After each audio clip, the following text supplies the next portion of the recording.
આજરોજ સમી તાલુકાના ભદ્રાડા ગામે રાષ્ટ્રીય સ્વયંસેવક સંઘના સંઘચાલિકા આદરણીય શ્રી શાંતા અકાજીનું આગમન.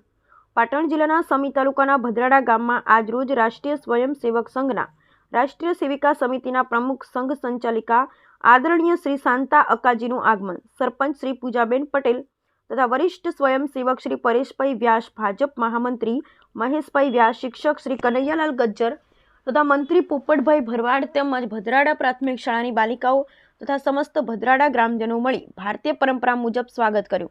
ગામની દરેક જ્ઞાતિની બાલિકાઓને ગામના અગ્રણીઓ દ્વારા કન્યા પૂજન કરી સમાજમાં દીકરીનું સ્થાનનું મહત્વ ખરેખર નારી તું નારાયણ પ્રસ્તાવિત કરી ગામે હિન્દુ સમાજે એક નવી રાહ ચીંધી તથા દીકરીનું પૂજન કરી દીકરી શ્રેષ્ઠ મહત્વ સમાજમાં પ્રસ્થાપિત કરી ભદ્રાડા ગ્રામજનોએ દીકરી સન્માન માટે નવા રાહ સમાજને ચીંધ્યો છે.